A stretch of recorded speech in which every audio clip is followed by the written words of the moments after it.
Seigneur, ta parole est grande, elle demeure à jamais.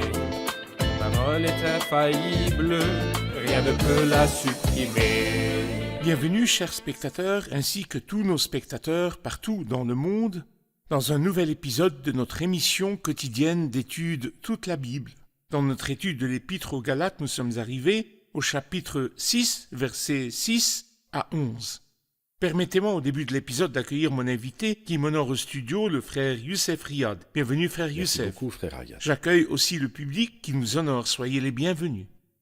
Frère Youssef, je vais lire quelques versets pour revenir vous poser une question liée au verset 6. Allez-y. Que celui à qui l'on enseigne la parole donne une part de tous ses biens à celui qui l'enseigne.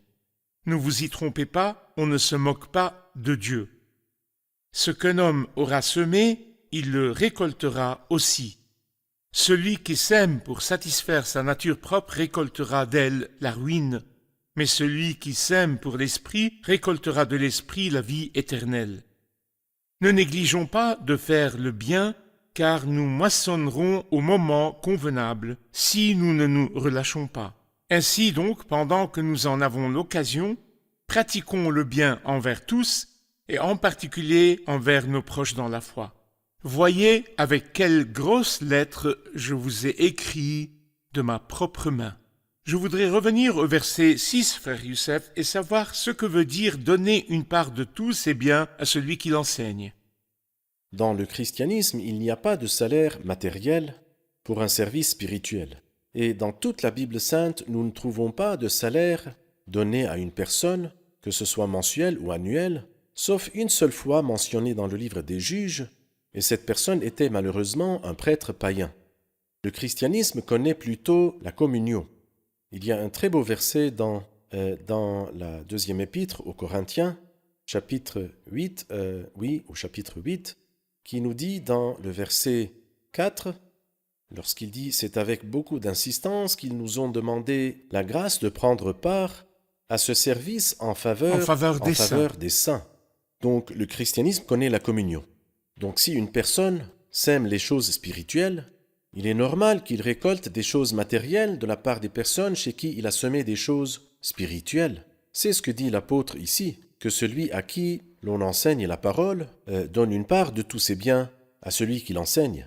Mais ces paroles sont adressées à celui qui apprend la parole. Oui. Je ne pense pas que l'enseignant doit aller demander aux autres de le rémunérer pour son service.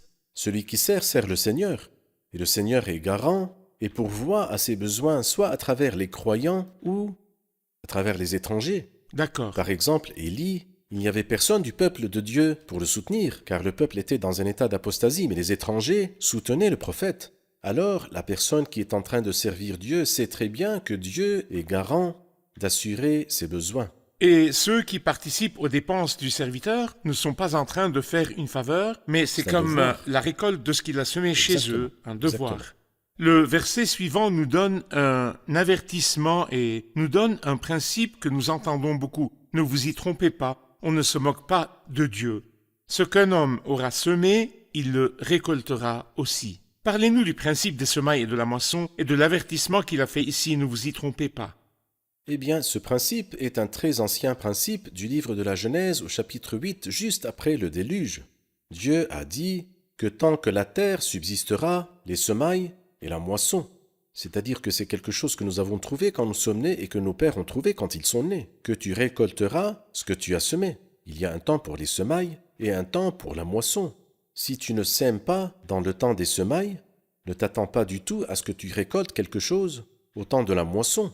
Et d'autre part, si tu sèmes l'ivraie, n'espère pas alors de récolter du blé. Tu récolteras ce que tu as semé. Et si jamais tu penses autrement que comme cela, alors tu te trompes. Ne vous y trompez pas, parce qu'on ne se moque pas de Dieu. Nous ne pouvons pas être arrogants devant Dieu et essayer de changer un principe qu'il a lui-même établi. C'est lui-même qui a dit ce qu'un homme aura semé, il récoltera aussi, bien sûr. Nous comprenons cela dans le monde matériel. Mais ici, l'apôtre l'applique dans le monde spirituel. Oui, je sais très bien que si je sème du blé, je récolterai du blé. Et si je sème des figues, je récolterai des figues. Je sais cela. Mais est-ce que je sais cela dans le domaine spirituel? Est-ce que je sais que si je sème pour la chair, je récolte la corruption? Et si je sème pour l'esprit, je récolterai la vie éternelle. C'est ce que l'apôtre dit ici. Nous allons prendre une pause pour revenir à une question du public. Chers spectateurs, nous nous retrouverons après la pause. Restez avec nous. Paul écrit en disant « Ne vous trompez pas, on ne se moque pas de Dieu. Ce qu'un homme aura semé, il le récoltera aussi. » Nous sommes devant une loi fixe qui ne change pas et qui s'applique sur tous les domaines de la vie. Si tu sèmes du blé, tu récolteras du blé. Et si tu sèmes la corruption, tu récolteras aussi la corruption. Ceci est au niveau moral. C'est une loi vraie et juste, dans laquelle il n'y a rien de faux, et compréhensive en tout temps et en toutes circonstances.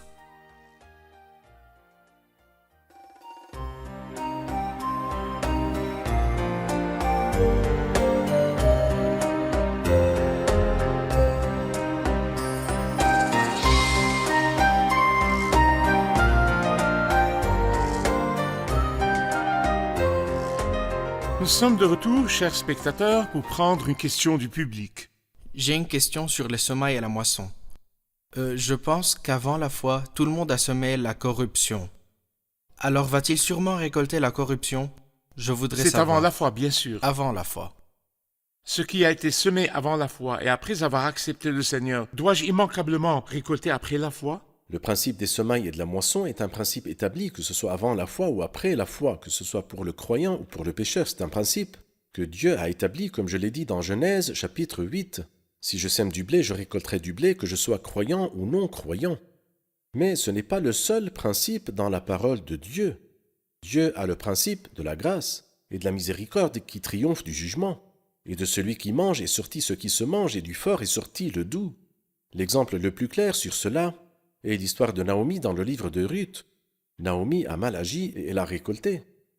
Mais bien qu'elle ait récolté, son homme est mort et ses 2 fils aussi sont morts et elle est restée veuve. Et elle avait 2 belles filles avec elle qui étaient veuves aussi. Mais Dieu a fait sortir du bien à travers cela. Et le bien, c'est que Ruth, qui est revenue du pays de Moab, est devenue la grand-mère de David, et même plus, la grand-mère du Christ. Donc les semailles et la moisson est un principe qui restera établi. Que je sois croyant ou non croyant, je récolterai ce que j'ai semé. Mais n'oublions pas que Dieu a d'autres principes. Ce n'est pas le seul principe qui définit sa relation avec les croyants. Je veux dire que nous devons faire la différence entre la récolte et le châtiment éternel Exactement. du péché. C'est Peut-être vrai, qu'avant bien la sûr. foi, j'avais une mauvaise semaille, je dois récolter, mais ceci n'est pas lié au futur éternel, car la foi m'a libéré du jugement éternel. Mais après cela, la récolte qui viendra sera une souffrance dans le corps et une épreuve dans la vie qui servira pour la gloire du Christ. Eh bien, tes paroles, frère Ayad, me rappellent d'une histoire qui est très connue, celle du criminel repentant.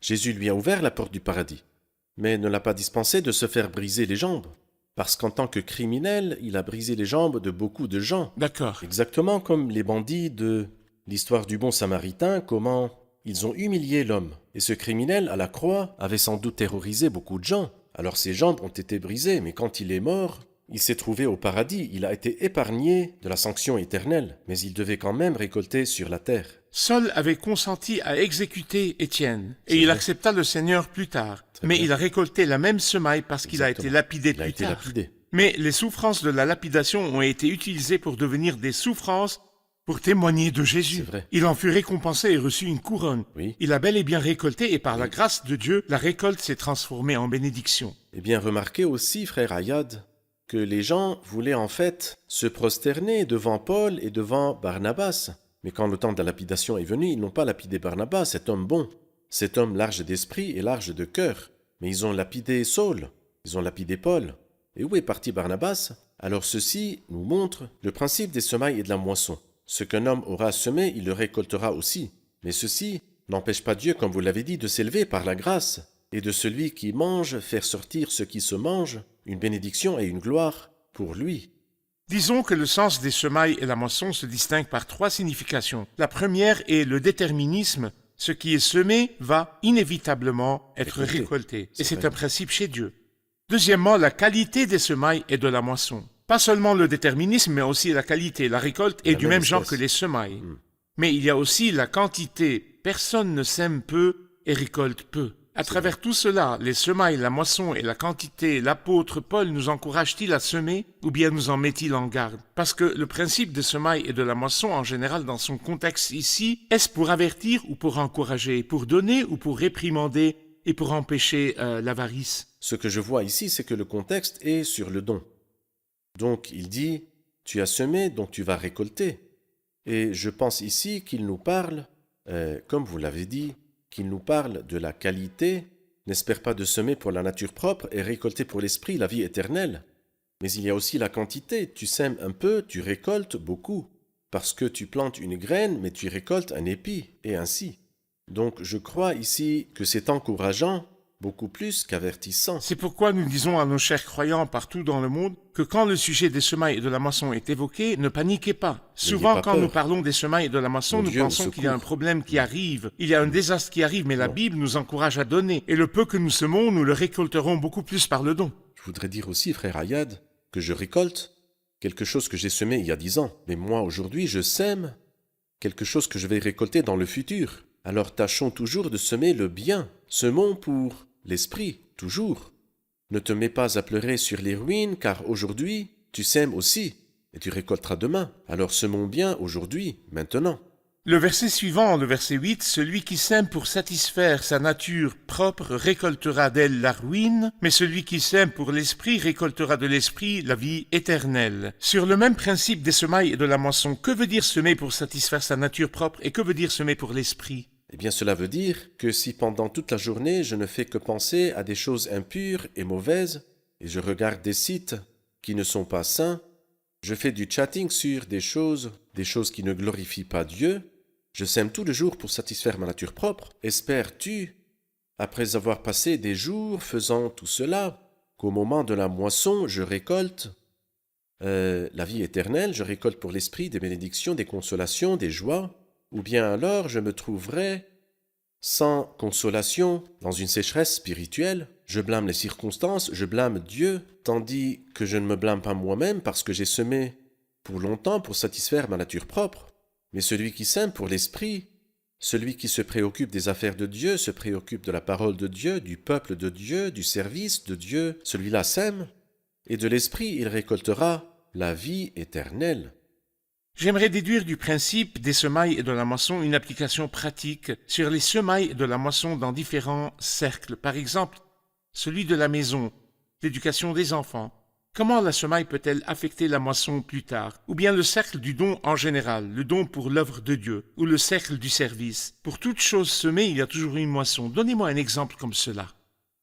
Si nous commençons par la maison, que vous avez mentionné au début, bien sûr, moi je peine avec mes enfants. Mais cette fatigue-là est d'abord mon devoir, et deuxièmement, c'est une semaille. La parole dit, corrige ton fils, et il te laissera en repos, il fera tes délices. Beaucoup de gens n'ont pas de temps pour leurs enfants. Soit ils voyagent afin de gagner de l'argent dans les pays arabes ou autres, ou occupés ici du matin au soir et n'ont pas de temps pour leurs enfants, ne s'occupent pas de leurs enfants quand ils trouveront plus tard que leurs enfants ont dévié de la bonne voie, qu'ils se blâment eux-mêmes. Moi, je n'ai pas semé. Pourquoi alors voudrais-je récolter au moment de la moisson? Je ne me suis pas peiné avec eux. J'ai peiné dans d'autres choses, peut-être pour leur amener de l'argent, mais cela ne suffit pas. Je dois m'occuper d'eux spirituellement, et moralement, et culturellement, et spirituellement. Je dois m'occuper d'eux, semer. Car si je sème, je vais certainement récolter. Corrige, ton fils, il fera tes délices. Et si nous le prenons d'une façon générale, la parole de Dieu est pleine de gens qui ont semé et récolté. Et je crois que quand nous étions petits, nous avons appris semer et récolter. Et dans la Bible sainte, la première chose que nous apprenons, c'est semer et récolter. Peut-être cela est très clair chez Jacob. Jacob trompa son père, mentit à son père, profita de sa cécité. Et alors tu trouves que cet homme très intelligent, Jacob, a commis une faute que le villageois le plus simple du monde ne commettrait pas. Se marier à une femme, qu'il a travaillé 7 ans pour la voir, il se réveille pour découvrir qu'il s'est marié avec une autre. C'est quoi ça? Quel homme misérable, pas seulement misérable, c'est en fait semer et récolter. tu n'as pas respecté le droit de l'aîné dans la maison de ton père, tu respecteras le droit de l'aîné malgré toi dans la maison de ton oncle. Tu as profité de sa cécité. Ne t'étonne pas et ne te fâche pas si ton oncle fait de même avec toi et te donne la fille que tu ne veux pas. Il a aussi profité de la cécité de son père en immolant pour lui un chevreau pour voler la bénédiction d'Ésaü. Et il est arrivé que ses fils l'ont trompé à leur tour en tuant un chevreau et en trempant l'habit de Joseph dans le sang du chevreau, et allèrent lui dire « Reconnais donc si c'est l'habit de ton fils ou non. Ce qu'un homme aura semé. » L'histoire la plus claire est ici l'histoire de Jacob, cette histoire qui nous montre vraiment le principe des semailles et de la moisson. Et ceci nous avertit dans l'éducation des enfants dans les familles en général. En effet, ce qui est semé chez les enfants est la moisson dévastante plus tard si les semailles sont corrompues. Moi je sème sans penser, sans prêter attention, et au moment de la moisson je m'attriste. Mais pourquoi? Tu as semé. Tu récoltes exactement ce que tu as semé. Très bien. Et bien sûr, à propos de semer dans le service, il ne parle pas de la quantité des activités que j'entreprends dans le service, mais de la qualité. Tant de gens ont le temps et l'agenda chargés des dizaines d'années d'avance, mais peut-être qu'après cela, il n'y a pas de récolte pour leur nature propre. Frère Youssef, nous allons prendre une pause pour revenir vous poser une question liée au verset 9. Ne négligeons pas de faire le bien, car nous moissonnerons au moment convenable si nous ne nous relâchons pas. Le don, comment et à qui? Nous prenons une pause pour revenir vous poser une question. Chers spectateurs, nous nous retrouverons après la pause. Restez avec nous.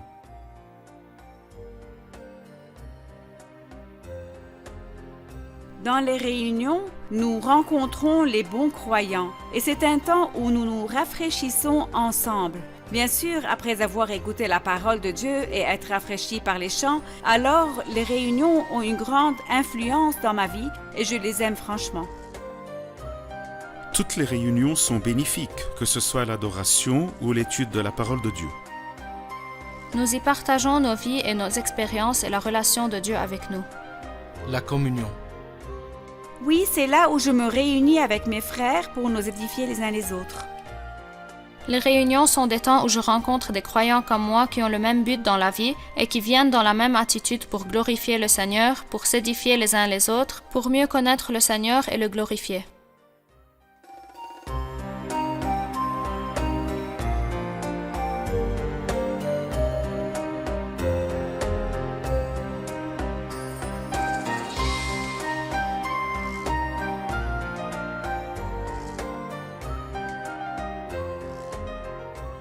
Nous sommes de retour, chers spectateurs, pour poursuivre notre étude du chapitre 6 de l'Épître aux Galates. Frère Youssef, le verset 9, « Ne négligeons pas de faire le bien, car nous moissonnerons au moment convenable si nous ne nous relâchons pas. » De quoi parle ce verset? Si nous prenons toute la partie à partir du verset 6 jusqu'au verset 9, nous trouverons qu'il y a 3 types de semailles. Le verset 6 nous parle de semer la parole de Dieu dans les cœurs, et c'est ce dont il dit que celui à qui l'on enseigne la parole donne une part de tous ses biens à celui qui enseigne. Donc ici, il y a une parole semée dans les cœurs des auditeurs. Ensuite, il nous parle des semailles pour l'esprit ou pour la nature propre dans le champ de la pensée et de l'action. C'est-à-dire qu'est-ce que je pense, qu'est-ce que je fais. C'est un autre type de semaille et qui contient 2 types de semailles. Semé pour la nature propre, qui conduit à la corruption, et semé pour l'esprit, et ça conduit à la vie éternelle. Et puis finalement, il nous parle ici de semer les bienfaisances pour tout le monde. Il dit « Ne négligeons pas de faire le bien, car nous moissonnerons au moment convenable. » Alors je fais le bien dès que j'ai la chance, avec qui que ce soit. Et celui qui fait le bien retrouvera sûrement ce bien. Dans le livre de l'Ecclésiaste, il dit « Jette ton pain à la surface de l'eau, car avec le temps, tu le retrouveras. » Alors celui qui fait le bien doit s'attendre à quelque chose de bien. Mais il y a un temps. Parfois, nous hâtons le temps, nous sommes pressés. Mais Dieu a son temps, et c'est le principe des semailles et de la moisson. Dieu. L'agenda de Dieu. Et le principe des semailles et de la moisson. Je ne sème pas aujourd'hui pour sortir le lendemain et récolter. L'agriculteur ne fait pas cela, mais il attend le fruit précieux de la terre en patientant envers lui. Nous trouvons cette idée par exemple chez Mardochée quand il a fait du bien au roi. Et le roi ne l'a pas récompensé. Et le temps est passé, peut-être des mois ou des années, on ne sait pas, mais c'était mentionné dans le chronique du roi Assuérus. Et la récompense est venue en son temps parce qu'il a fait le bien. Et la récompense en son temps était plus efficace et plus merveilleuse, 1000 fois plus que si elle serait venue avant. parce que le méchant Haman avait l'intention de le pendre le lendemain. Alors, le temps de Dieu est beaucoup mieux que le nôtre, et l'agenda de Dieu est beaucoup mieux que nos temps à nous. Alors attendons, mais sachons qu'après avoir semé, la moisson viendra en son temps. Très bien. Nous allons prendre une question du public si vous le permettez. J'ai une question dans le verset 8. Est-ce que la vie éternelle est seulement liée au sommeil ou quel est le sens de la vie éternelle ici? En effet, une question importante. La vie éternelle est-elle un don pour tous les croyants D'accord. ou une récolte? C'est juste. C'est une question très importante. Surtout qu'il dit celui qui sème pour l'esprit récoltera de l'esprit la vie éternelle.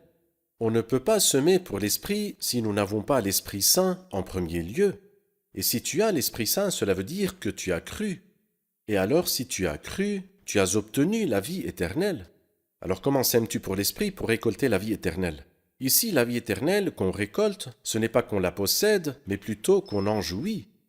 Lorsque l'apôtre Jean, dans sa première épître, a parlé de la vie éternelle, il l'a définie comme une communion avec le Père et avec son Fils. Alors donc, je ne possède pas la vie éternelle parce que je ne sèmerai pas pour l'esprit ici. Je n'avais pas vraiment la vie éternelle en moi. Mais je profiterai de la vie éternelle. Je vivrai dans son atmosphère et son climat, et j'aurai donc les joies de la vie éternelle, celle du ciel, tout en étant encore sur terre. Alors la vie éternelle est un don qui est donné à ceux qui sont nés de Dieu, qui ont accepté le Christ, mais le degré de dégustation dépendra de mes semailles pour l'esprit. C'est Déguster la vie Très éternelle. bien. Je reviens à vous pour la question du don dans les versets 9 et 10. Ne négligeons pas de faire le bien, car nous moissonnerons au moment convenable si nous ne nous relâchons pas. Ainsi donc, pendant que nous en avons l'occasion, pratiquons le bien envers tous, et en particulier envers nos proches dans la foi. Oui. Concernant le don, nous voyons beaucoup de gens qui ont beaucoup d'enthousiasme pour donner, pour plaire à Dieu. Il dit cela et pour plaire à Dieu. Il veut par cet acte arriver à Dieu. Et il y a des gens qui, en donnant, distinguent entre les personnes. Ils donnent à certains, mais pas à d'autres.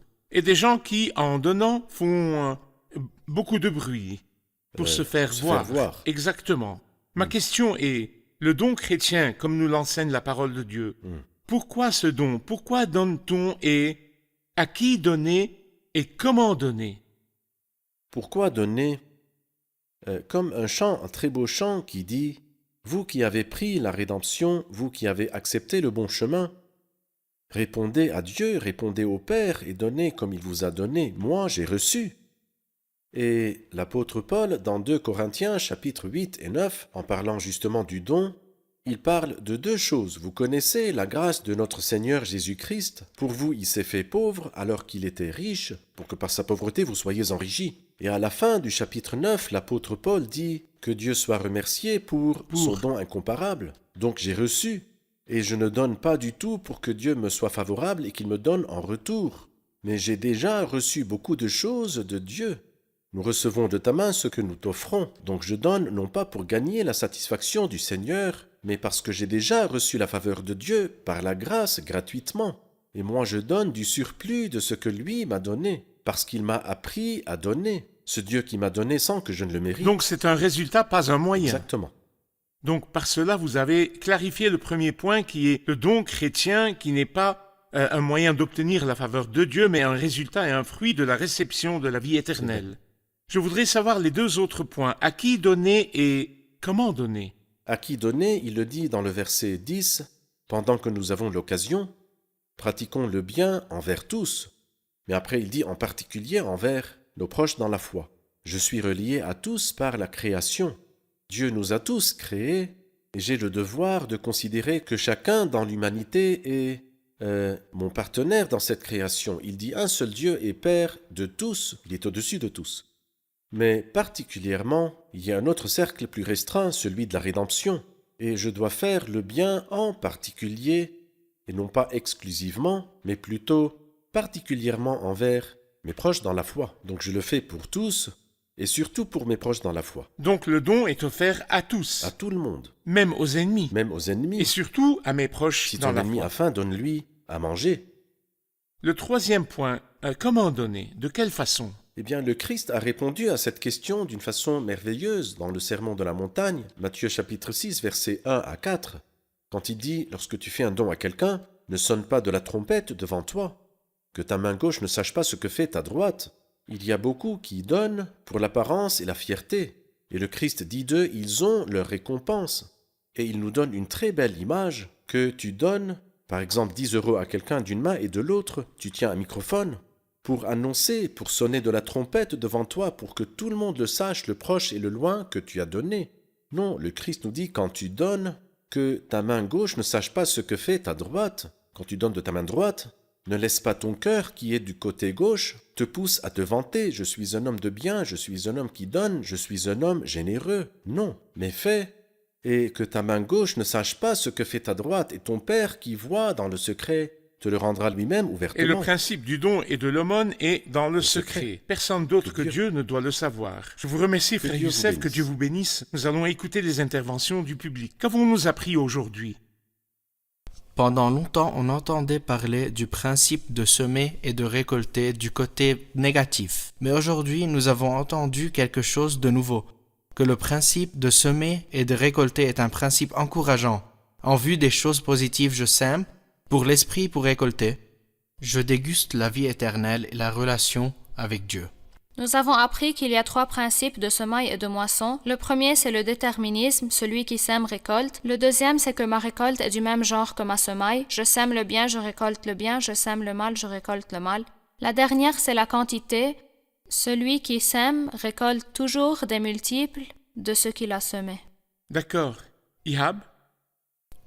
Nous avons 3 nouveaux buts pour lesquels nous semons. Le premier, nous semons la parole de Dieu dans les cœurs. Le deuxième, nous semons pour l'esprit. La troisième, nous faisons le bien. Nous semons pour le bien de tous et surtout pour les proches dans la foi. Très beau. Merci beaucoup. Que Dieu vous bénisse. Merci, frère Youssef. Dieu Nous vous poursuivrons notre dialogue dans le prochain et dernier épisode de l'Épître aux Galates. Que Dieu vous bénisse. Amen. Très chers spectateurs, nous avons appris dans l'épisode d'aujourd'hui qu'il y a quelque chose qui s'appelle don. Pratiquons le bien envers tous et en particulier envers nos proches dans la foi. Le don est une chose vraiment étrange à la nature humaine, à l'homme naturel qui est né d'Adam. Pourquoi? Parce que l'homme déchu né d'Adam, ou des hommes en général, aime prendre et non pas donner. Remarquons les gens dans les rues, chacun veut saisir la chance qui est devant lui. Dans n'importe quelle agence gouvernementale, en faisant la queue, en marchant dans la rue, chacun veut prendre la première place. Personne ne donne, mais prend, jusqu'à ce que le Christ entre dans nos cœurs et nous apprend à donner. Je vous retrouve dans le prochain et dernier épisode de l'Épître aux Galates et le Seigneur est avec vous.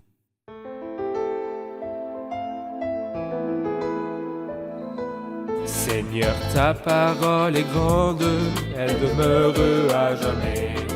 Ta parole est infaillible, rien ne peut la supprimer.